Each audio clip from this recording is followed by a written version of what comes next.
Good evening. Thanks for joining us at News Channel 9 at 10. I'm Alexine Garcia. But today at the El Paso Zoo, we're actually trying food cooked with bugs. While hundreds of people come up the Weiler Aerial Tramway daily to see this gorgeous view, there's one thing they don't want to see: trash. And numbers are showing that early voting had a bigger turnout. This may be all we have left of the dinosaurs, but one exhibit here at the El Paso Convention Center is bringing them back to life.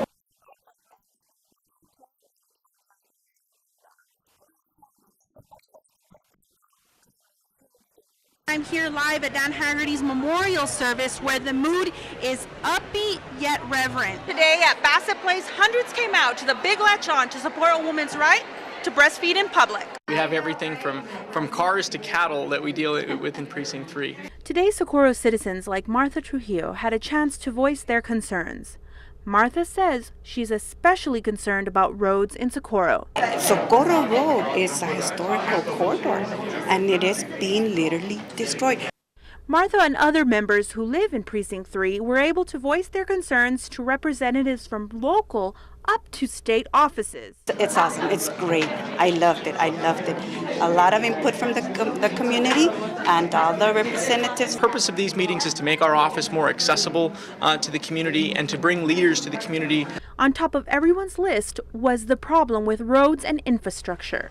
While the people of Socorro are looking forward to seeing Loop 375 extend to their community, city officials say that work will not start until 2035.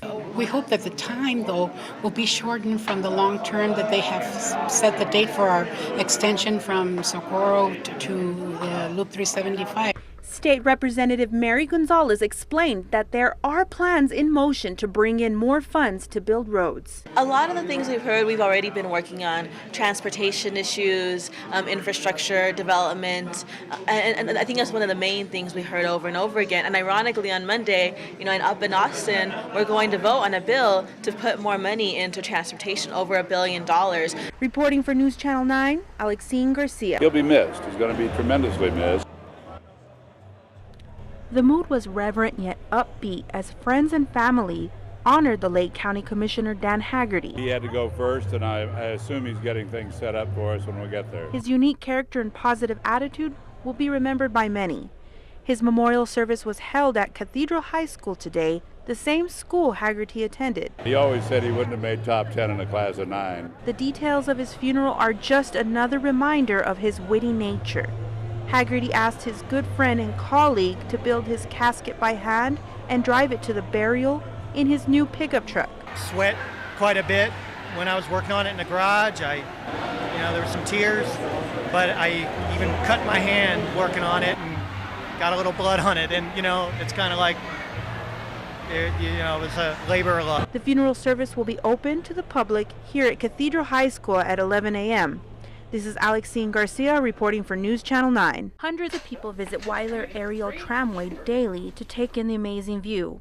One thing they don't want to see is trash. When the small kids come and each one of them wants their own little brochure, so they pick them up and they start playing, they just leave them there or the wind picks them up. These brochures along with cigarette butts litter the park.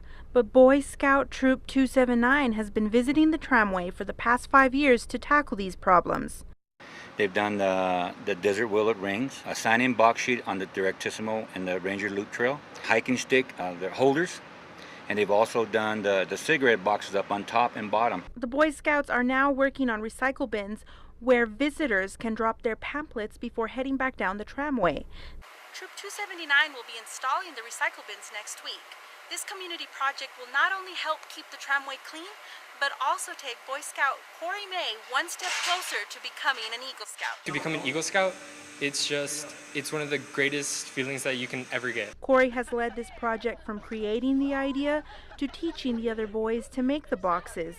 Leaders have stood by to supervise the progress. It's a sense of achievement to see the boys rise up through the ranks. Reporting for News Channel 9, Alexine Garcia. I'm an optimist at heart, and I can say in 26 years, this is the most challenging budget year that I have ever been through. 2,300 civilian employees at William Beaumont will receive 11 furlough days starting July 8th due to federal budget cuts. Most of the individuals are affected, with 20% pay decrease. According to Colonel Michael Hellman, commander of Beaumont, patients will feel the biggest difference at the pharmacy window, but patients will not feel the impact as hard as the employees will. That means when I'm here those 4 days, I'm going to really be hustling to get everything done. It's going to be a little challenging, but it's for the benefit of the patient.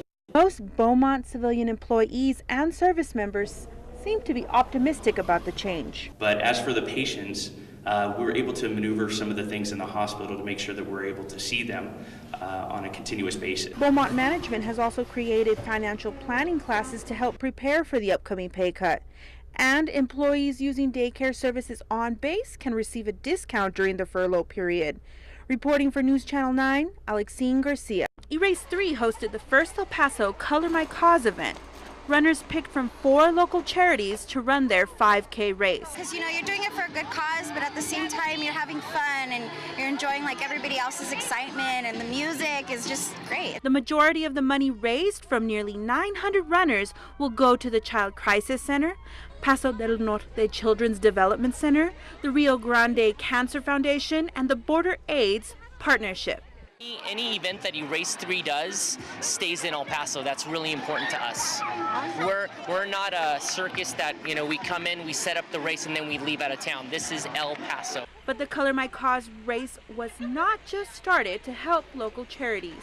Erase 3 hopes to get El Pasoans excited about working out. Erase 3 was started because a national company called us the third fattest city, so we wanted to erase the 3 off our resume, and that's what Erase 3 stands for. It was crazy. Every kilometer you get sprayed by colors, so it's just a cloud of colors. This is Alexine Garcia reporting for News Channel 9. An emotional homecoming tonight as nearly 150 Fort Bliss soldiers returned home. Good evening. Thank you for joining us at News Channel 9 at 10. I'm Alexine Garcia. The El Paso Police Department is investigating a serious early morning crash involving one of their own. El Paso County Sheriff's Department say they were forced to tase a man after he didn't listen to them. When most women put on a pair of high heels, they're thinking about fashion, not their feet. But women's shoes can cause health problems. News Channel 9's Noreen Jaramillo has what we need to know. Thank you for making us part of your Sunday night. We have much more ahead for you on this edition of News Channel 9 at 10.